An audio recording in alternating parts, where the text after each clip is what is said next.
오늘은 디프마인드가 퀘이크3 아레나의 캡처 더 플래그 모드에서 강화학습 에이전트를 훈련한 논문을 봅니다. 핵심 이름은 FTW, 포 더 윈 에이전트입니다.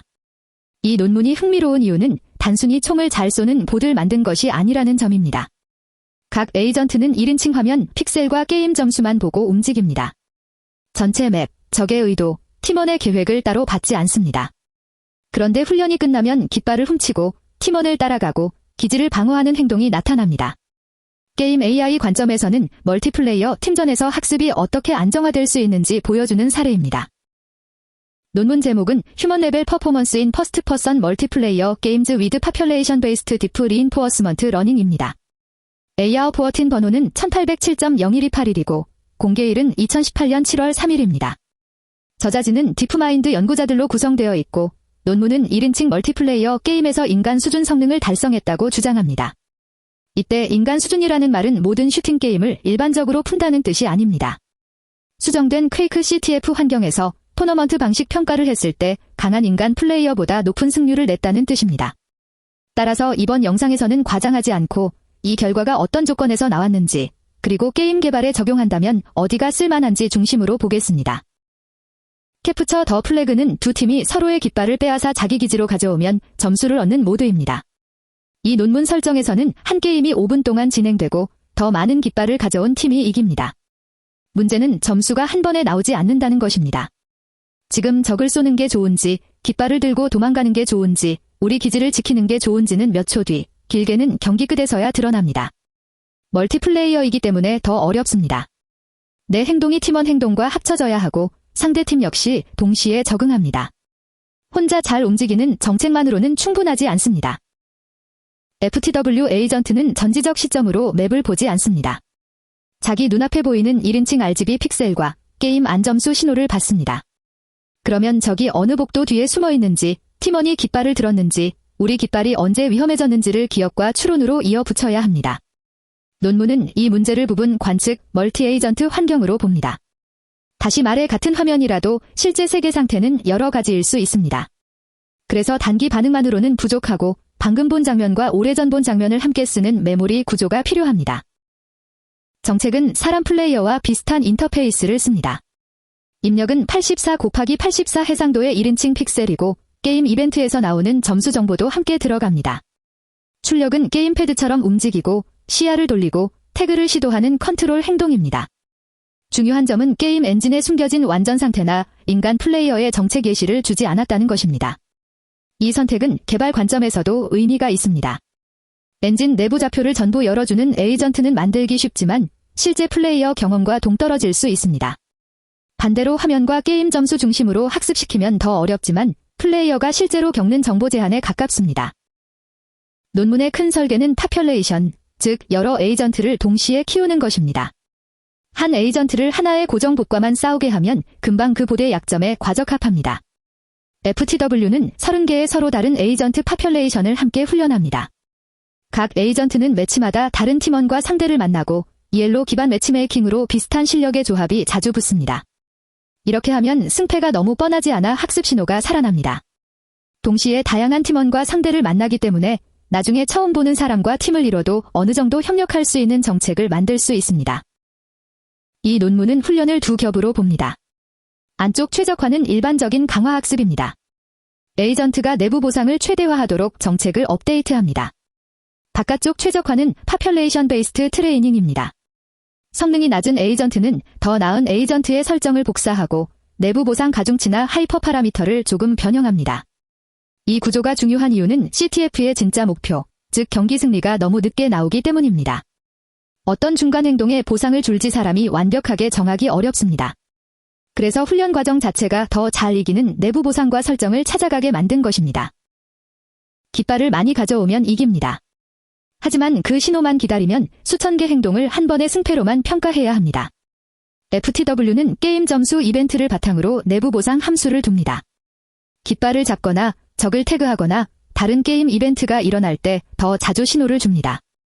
중요한 차이는 이 내부 보상이 고정된 손코딩 점수표가 아니라는 점입니다. 파퓰레이션 베이스트 트레이닝이 어떤 이벤트를 얼마나 중요하게 볼지 조정합니다. 결국 내부 보상은 당장 점수를 많이 얻는 장난감 목표가 아니라 경기 승리를 더 잘 향하도록 학습되는 중간 나침반 역할을 합니다. 1인칭 슈팅 게임은 2시간 축을 동시에 요구합니다. 가까운 적이 튀어나오면 즉시 조준하고 피해야 합니다. 하지만 CTF는 그것만으로 끝나지 않습니다. 우리 깃발이 위험한지, 팀원이 깃발을 들었는지, 방금 지나간 복도가 어디였는지 기억해야 합니다. 논문은 빠른 시간축과 느린 시간축을 가진 계층적 순환 네트워크를 사용합니다. 빠른 코어는 매 스텝의 관측과 행동을 처리하고, 느린 코어는 더 긴 간격의 맥락을 잡습니다. 여기에 외부 작업 기억까지 붙여 에이전트가 단순 반사신경이 아니라 짧은 전술과 긴 전략을 함께 쓰게 만듭니다. FTW는 작은 실험실 데모가 아닙니다. 논문은 수천 개의 CTF 게임을 병렬로 돌려 경험을 만들고 에이전트가 그 경험으로 정책을 업데이트한다고 설명합니다. 훈련 세부 설정을 보면 각 게임은 5분, 에이전트 기준 4,500스텝이고 전체 훈련은 약 20억 스텝, 대략 45만 게임에 해당합니다. 또한 맵, 인원수, 팀원 조합이 계속 바뀝니다. 그래서 특정 복도 하나를 외우는 보디 아니라 처음 보는 경기 조건에서도 어느 정도 통하는 행동을 배우는 방향으로 압박을 받습니다. 게임 AI에 적용한다면 이 부분은 꽤 냉정하게 봐야 합니다. 성능은 멋지지만 훈련 인프라 비용도 같이 따라옵니다.